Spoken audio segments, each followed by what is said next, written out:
Hello, agentpreneurs, and welcome to today's episode of the Daily List Report. We've got another great episode today talking about really real estate investment, right? So how do you acquire properties? In this case, we're going to talk with Logan Freeman. He's the founder of Live Free Investments, and his specialty is really helping people in what he calls money states, right? Places where, like we're in California, it's really hard to cash flow a multifamily property.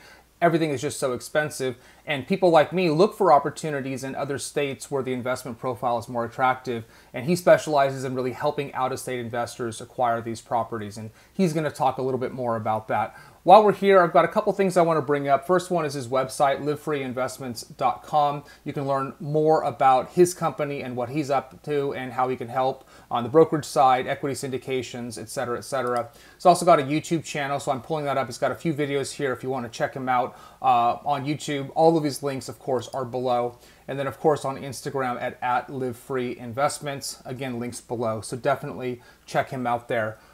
Logan's based in the Kansas City, Missouri area. Again, he really helps out-of-state investors, acquire and find properties. That's what he facilitates. We're going to talk a lot about his mindset and, something that he told me, which is really interesting, which is, this guy's up at 3, 4 a.m. He's working until the evening.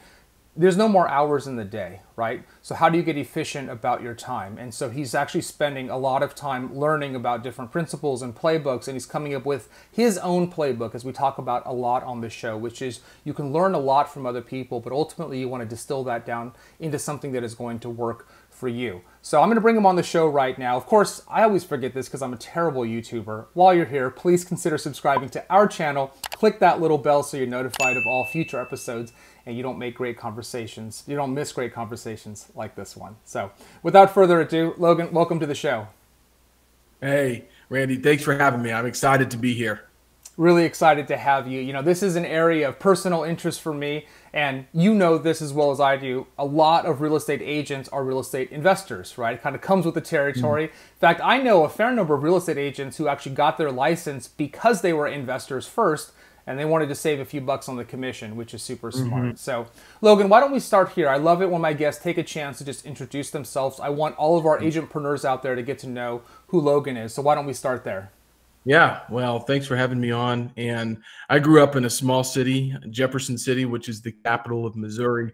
And, when I grew up seeing a lot of what I'll call, after I read Carol Dweck's book, the fixed mindset and the growth mindset. In Jefferson City, it's a fantastic place to live, grow up, and all these things, but you really are sheltered, and it's really a fixed mindset type of city. I went to college. I was an athlete all through grade school, all through high school. I really identified as an athlete.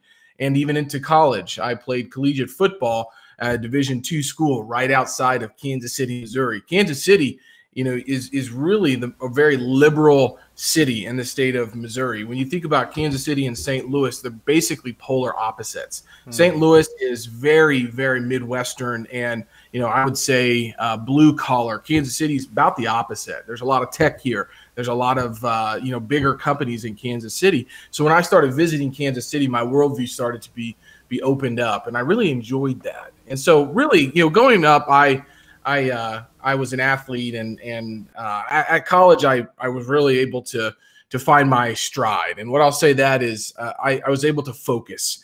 I was able to be intentional and focus. And I got picked up as an undrafted free agent actually out there in California with the Oakland Raiders. Nice. And so I was out there with the Oakland Raiders for a little bit, ultimately got cut and decided not to pursue football anymore.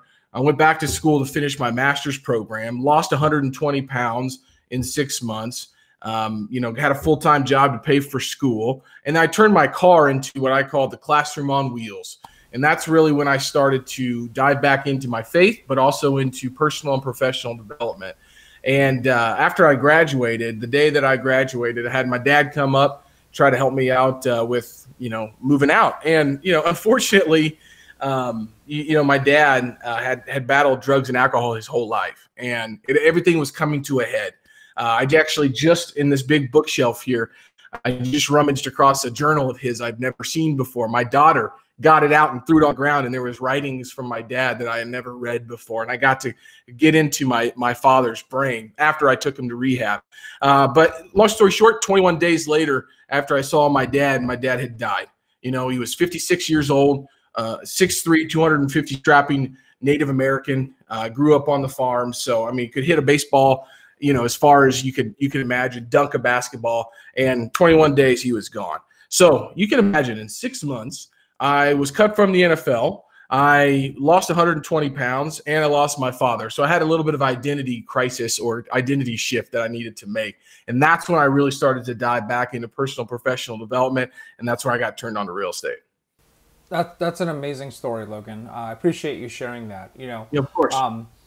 This idea of a fixed mindset versus a growth mindset is absolutely one of the things that separates, high performers from everybody else. Like, it's very clear.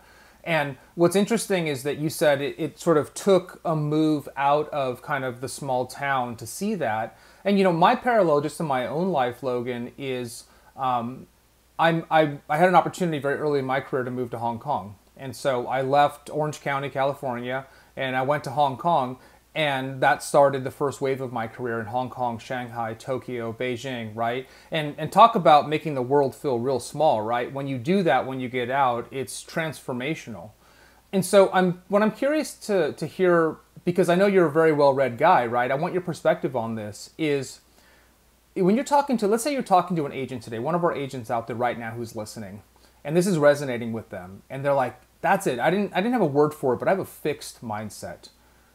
What are your words for them and how to start to transition to a growth mindset? Because maybe it's too late to go move to another country or whatever, right? It's not practical anymore, but it doesn't mean that it's too late to make that change.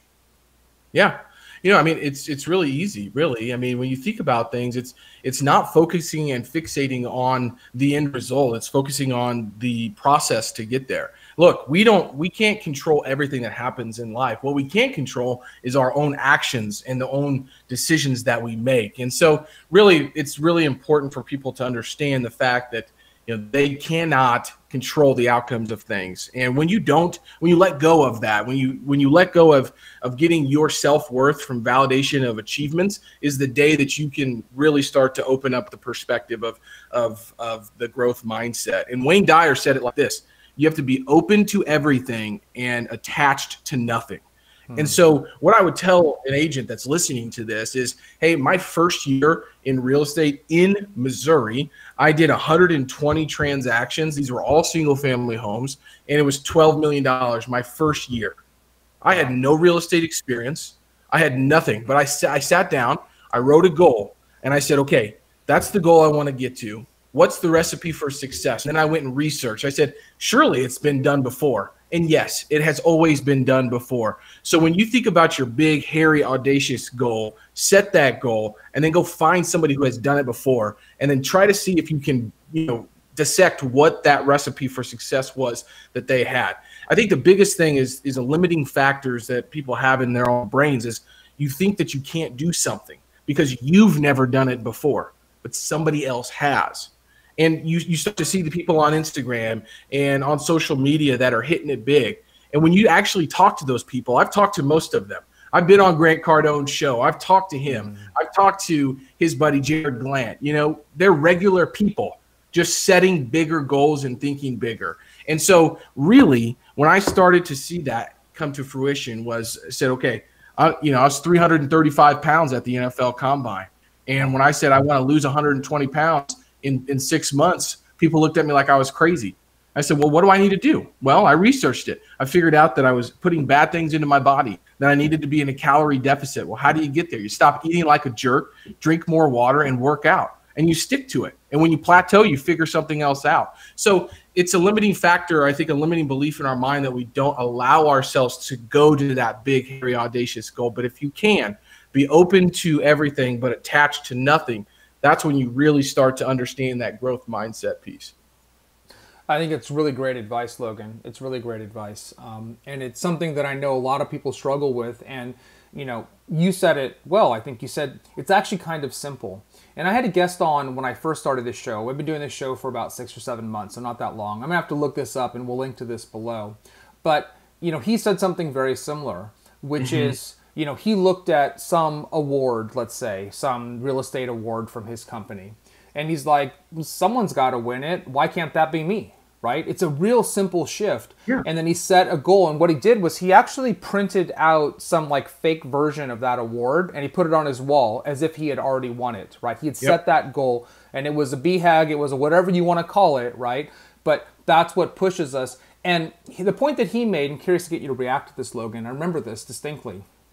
Is when you do that, it's like when you set a destination in your car. Let's say I'm going to go to the grocery store, and then your Google Maps breaks or there's construction in the road. You know where you're going. If you know where you're going to figure out how to get there, even if you have to zig and you have to zag along the way. But having that goal is imperative, right? It is a prerequisite to success. Does that make sense? Yeah. It does. I think another way to put that is a genius without a roadmap will still get lost. And you can give somebody much less sophisticated a map and show them how to get there, and they're going to beat that genius every single time. So I couldn't agree more. You have to know where you're going. Yeah, absolutely. So let's get into some of sort of your business and your mindset, right? So one of your philosophies, Logan, is this quote, right? What you got you here won't get you there. Let's talk a little bit about that. What do you mean by that, and what impact does that have in the business that you do? When you start to set a goal, you have to think about not only the skills that you need to have to be able to achieve those goals, but the level inside of those skills that you're talking about. And so, however, here's the interesting fact is that most people that are setting goals and they're thinking about skills, okay, you think about personal and professional development. What's inside of that? Well, you have to set goals. You have to have emotional intelligence. You have to have negotiation, all of these different things, marketing, sales, whatever. There's a level where you can get to that'll take you to a certain point. And then Jim Collins in his book, Good to Great, talks about the best of the best CEOs, right? They're all about the same at one level, and all of their hard skills are about the same. What takes them to the next level is that next skill, which is emotional intelligence in that perspective. However, in my business, I know that there's certain skills that I cannot master all at once. Right. And so when I was thinking about this, I was thinking, okay, sales and marketing is 1. Negotiation is 2. Discipline, intention is 3. And then being able to keep momentum going is 4. However, what happens is people try to work on all of those at one time. So what I decided to do was say, which one is most important to me to get to this person, to this part of this goal. Once I got to that point, I said, okay, let me add another one. Let me not forget about that first skill, but let me add another one. So at first for me, it was I need to be able to create a system that allows me for sustainability. So that was my morning routine. So I mastered the morning routine. And then I said, okay, great. Mastered the morning routine. That's a new habit. It's stuck. It's ingrained. I can move on to the next one. The next one was sales and negotiation. Okay, well, what is sales? Okay, well, let me break down sales. Let me read, for a year. This is a year. Let me read a year on sales. Inside of sales, there was negotiation. So I worked on sales and negotiation for a year. Then it was, okay, now everybody, that I talk to, I can potentially sell or at least know how to sell to. Now let me add marketing on top of that, okay? And that you can't, but what happens is people try to compound all 3 or 4 of these things at once, and they don't do anything. It's information overload instead of information mastery. And so what I would say is that if you're trying to achieve a goal, you need to think about the skills that you need to develop to get to that goal. However, pick one, work on it until you have it ingrained in you, then add on the next one. It's very overwhelming to take all of these books and to look at them and say, I'm going to implement every single one of those books. How about instead take 3 books and implement those 3 over a full year? And that's what was allowing me to really, I think take my skill development to the next level. So that's the notion of what got me here won't get me there. I can't keep doing the same thing, expecting different results. I have to get better. I can't wish it was easier. I need to get better. And so for me, it was what's sustainable? What do I need to focus on right now? And then what can I add on at a later time? Yeah. What's interesting just about that, the way you explain that, I don't know if you've read this. There's a great book called Atomic Habits by James Clear. And the premise behind this, Yeah, it's a great book, right? And so for those of you watching who aren't familiar with this idea of like habit stacking, or what he calls atomic habits, is instead of saying, I'm going to run 3 miles at 6 a.m., right? You start with setting your alarm for 6 a.m. You start with putting your feet on the floor, right? And then you put on your shoes, right? You stack these habits that get you to your goal, because for a lot of people, let's be honest, look, some people, Logan, are just like, they can just do this stuff. They're like, I'm gonna run 2 miles tomorrow. They run 2 miles tomorrow. Most people can't do that. So this idea of habit stacking allows you to build these muscles, to build these habits. And I don't think I've ever really talked about on the show what you just said, which is great, because you're right. I'm looking behind your bookshelf, right? And I know that you are a well-read guy, but there's a lot of stuff in there. And people I see jump from book to book, and they don't build any new habits. They don't build any new muscles. So Yeah. figure out the essence of what you need to learn, stack those habits, and that's really interesting. I like that approach a lot, Logan. Yeah. And it's really simple too. There's a few books out there that really, if you read those certain books, you're going to be okay for probably the next 3 to 5 years, because it takes that long to implement those types of techniques to really master those.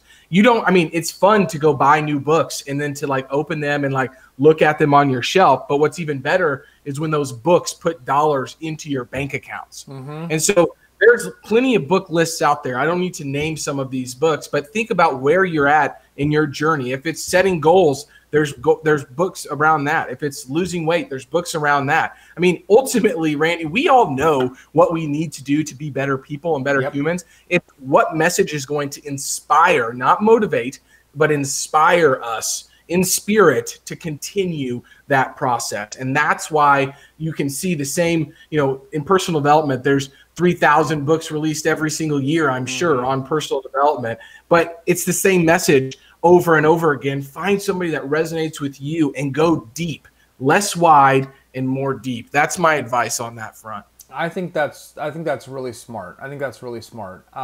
Yeah, I like that a lot. I didn't intend to take the conversation in this direction, Logan, but I'm gonna, because here's where we are, right? So 2 things. One thing I want to say real quick, right? For those of you watching right now, if you are not reading, then you are not growing. I'm sorry, it's just a fact, right? I can count on one hand the number of people that I know who are quote unquote successful by whatever definition they have, who don't read, and a million who do. You have to be learning from other people. Like, that is clear. The second thing, though, and this is the more important point, maybe we'll title the episode this. There's a belief that we have here at ListReports, Logan, and we've tried to ingrain this in the culture, and we call it ultra learning. And I think you have a similar concept, right? And ultra learning takes multiple forms, but it's based on this premise that whatever decisions we make, we are probably going to be wrong. Who are we to know that if I jump in and do this thing that I have the right answer? So it's really not about that. It's about learning as quickly as possible and iterating. There are concepts in the technology world and the product development world that are closely tied to this, right? But it is this rapid iterative learning, because we're not going to be right, but if you're not learning, then you're not going to be able to course correct. And so my question for you, Logan, is how do you stay so committed and passionate to ultra learning? You got that bookshelf isn't fake. I'm pretty sure, unlike most people, you've read every book that's on that shelf, right? How do you stay committed to that? It's definitely a real bookshelf. I can touch it right here. I don't have any backdrops going on.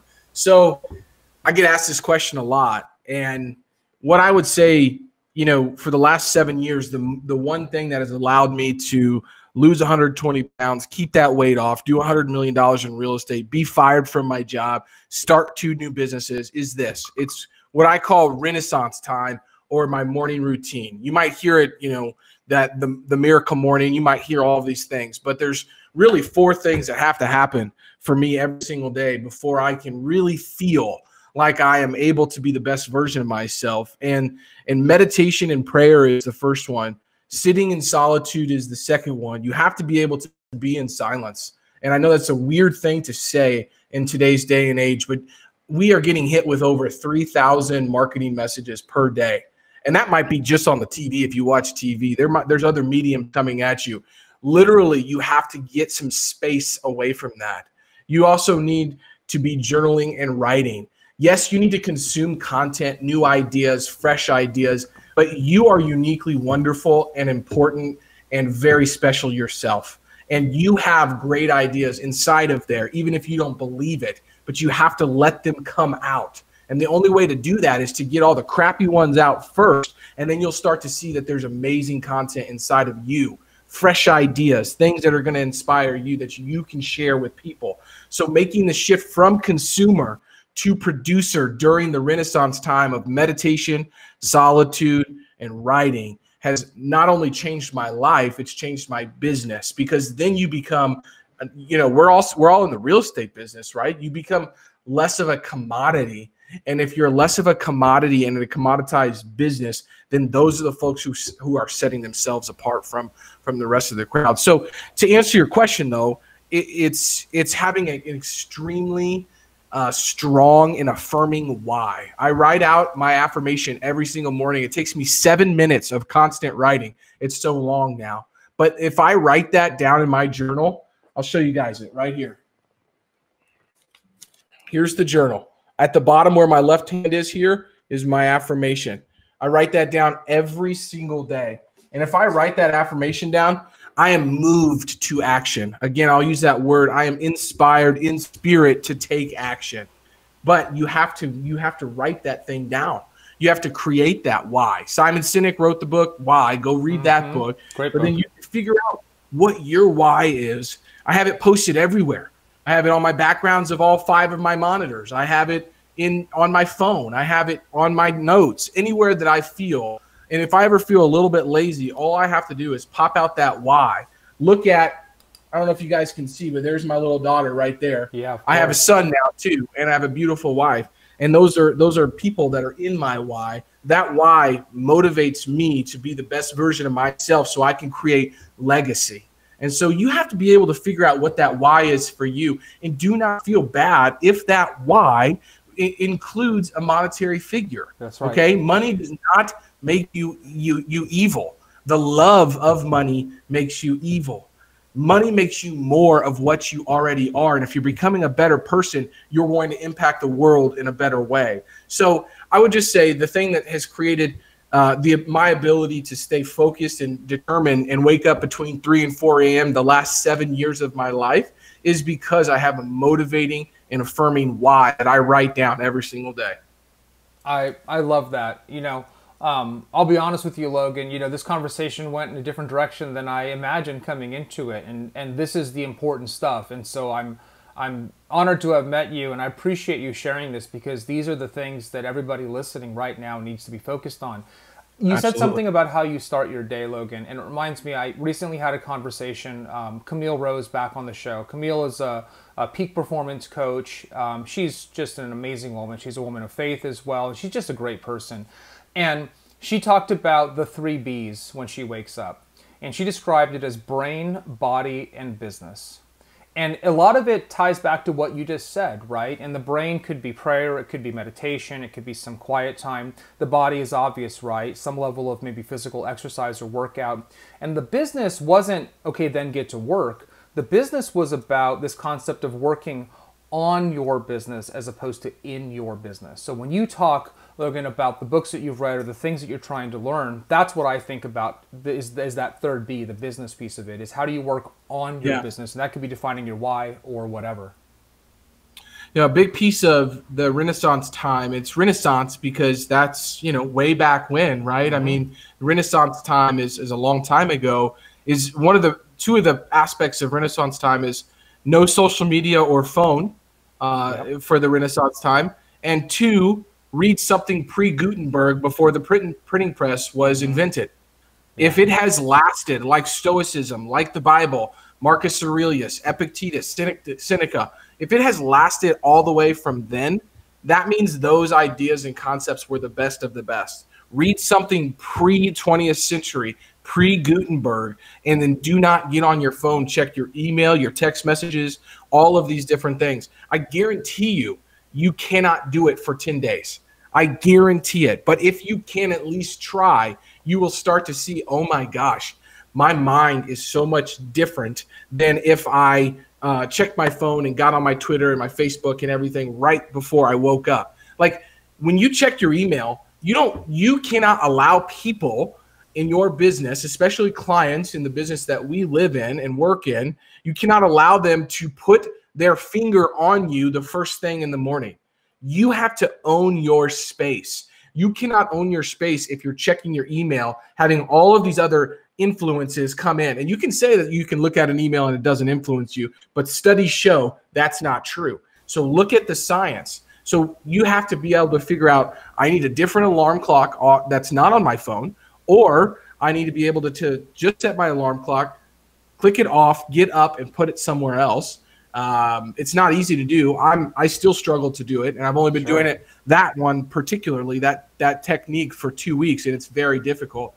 And then read something pre-Gutenberg. I think it's so important to get into some works that are timeless, that have been around for a long time, to help cultivate the way that you're going to view the world. I think that's fantastic. It's really great advice, and it is something we can all acknowledge right now, just like you said, that you're going to continue to struggle with, right? This is not something where you're like, I'm going to do this, I'm going to put my phone away, and like, I'm good to go. It is a slippery slope. And for those of you who haven't watched The Social Dilemma yet on Netflix, you absolutely have to watch it, because it will reshape your perspective on the fact that you are the product. And, you know, as one of the main guys in it said, clearly you've seen it, Logan, you know, he said, he was talking about a team at Google, like a Gmail team at Google, and he's like, when in the history of the world have a team of 30 designers been able to impact fundamentally the daily behavior of billions, 2 billion people? That is absolutely out of control. And when you think of it like that, you realize that, man, we've got to make some changes. I couldn't agree more. Yeah, let's go to. You have the power to. And you do. You absolutely have the power to, and you're going to find different places of fulfillment. You're going to find out, frankly, what really matters. And you're right, Logan. If you don't know what your why is, you're going to be lost until you do. You are absolutely going to be lost. And I like what you said, that it's not, money can be part of that, right? Because there's so much that we can do with that, so much positive change, or taking care of our family, generational wealth, whatever. There's nothing wrong with that. It's not a dirty thing. So I do want to cover one more thing. These conversations always go by so fast, Logan. We're almost 30 minutes in, if you can believe it. But I do want to talk about, you know, with your business, right, this idea of compression, right? How can I do in 1 year what took me 3 years to do? And a realization that it's not going to be more hours in the day, right? But put a finer point on that. Like, what took you 3 years to do? What are you going to do, or what did you do in 1 year? And how did you do that? Yeah. Well, I'm all about trying to figure out how to level up and continue to, achieve really, really big goals. And I used to struggle with the definition of a SMART goal and the definition of a big, hairy, audacious goal, because they conflict each other. The A in SMART is either attainable or actionable, or, you know, depending on whoever you talk to. And so what I like to do is set a goal and look at something that I have achieved in the past, to set that as a barometer, and not as a limiting barometer, but one that's realistic. And so when I said this, I was like, okay, let me look at the last 3 years. I've had to pivot in my business every single year. This will be the first year that I do not have to pivot my business necessarily because of certain market conditions or changes that I made. So if I look at the last 3 years of production, I've completed about $100 million worth of real estate. I want to do that in 1 year. And so in 2021, the goal is to compress the last 3 years of production and results into 1 year without working harder. Because it's very difficult when you have 2 young children, a wife that works, a house, everything going on, that you can try to work harder, right? And so that's put me on this new kind of quest of level jumping. I was just on a podcast with Mike Simmons. Level Jumping is the book that he wrote. And what I've learned is a couple things. Is there are folks out there that are aggregators. And this is a new word for me. And if you want to become what I'm calling a compressor, Tim Grover wrote the book Good to Great, or Good to Great to Unstoppable. Yeah, Good to Great was Jim Collins, a different one. It's Relentless is the book. Relentless, yes. So Tim Grover wrote Relentless. I'm sorry. The tagline is Good to Great to Unstoppable. And so he says there's 3 levels of performers: coolers, who are just your average Joes; closers, who get the job done; and then cleaners, who basically get the job done no matter what. I'm adding another level, and I've studied Tim Grover at lengths and Kobe Bryant at lengths. I'm adding another level to that called a compressor. So cleaners are usually really good at one thing. I am on the quest to be able to compress my whole life into being a cleaner in every single area. And the way that you do that is you take information in from aggregators. There's folks out there that study the best of the best, like Tim Ferriss. I've got Tools of the Titans, Yep, me too. Tribe of Mentors, and the 4-Hour Chef up there. The 4-Hour Chef is not a cookbook. It's a book about learning. Anyways, check that book out. It's very unique. However, there's aggregators that take information and they put them in one place, so you can take 10 or 12 best thinkers and get that information in one book. It's incredible. It's like reading 12 to 25 books in one book. So I found a few aggregators that I really trust. So I intake information from those folks and I also only take information in that is from people that are achieving the results I am trying to achieve, right? So 7 figures per year. That's a barometer. That's who I'm taking information in from. And then I started to read, what are principles of success, right? Ray Dalio wrote Principles, which was fine, but those were his own principles. What are like actual principles that have been around for a long time, right? So I started studying Pareto's principle, which turned me on to Perry Marshall. And what I learned here is that everybody says that they understand the 80-20 rule, but I bet you haven't heard this. If you take the 80-20 of the 80-20, that means that 4% of the folks that you work with bring you 64% of your results. That's right. I'll say that again. The 80-20 squared is 4 and 64. And you can even do that even more. And so there's certain things that are inside of these principles that if you go deeper, you will look at your business and be like, oh my gosh, there is $10 an hour task, $100 an hour task, 1,000 and 10,000. And I guarantee you, if you've plateaued in your business, you are not even touching $10,000 tasks at all. And so I'm on the quest to 80-20 our business, aggregate the best information from the sales and marketing standpoint, continue to have what I have people working for me without paying them. And let me tell you what I mean by that. I have people that are working out there because if they bring me a certain type of product, they know they will get paid. And if you can vest, Robin Dreek wrote the book, Sizing People Up. If you can vest with other people, meaning you have vested in their success and they believe that, they're going to work for you, bring you opportunities that they get paid on, but you are continuing to throw lines out there. And so now I'm jumping into other social circles that don't require my time. So now Logan is 5 different places. And then I'm on this podcast, and I have 2 podcasts. So I have to be everywhere, but I also have to have people working for me. That's right. on the goal that you understand this. You've got a huge company. And so long story short, there's the 80-20 rule. There's the one thing. There's $10 task and $1,000 or $10,000 task. There is essentialism. If it's not a hell yes, it's a hell no, right? Mm-hmm. If it's not a hell yes, it's a no. There's all of these different principles that I have looked at, and I've said, okay, I now have created a system. So I have a daily system that I can track. If you can't measure it, you can't manage it. And I've been able to set up a system using a certain journal that allows me to track my performance and then really, really get what I'll call granular on the time that I'm spending and where that's actually being tied back to ROI. And I know that sounds like a crazy, really difficult, task to undertake, but I grew my business 1,600% this year.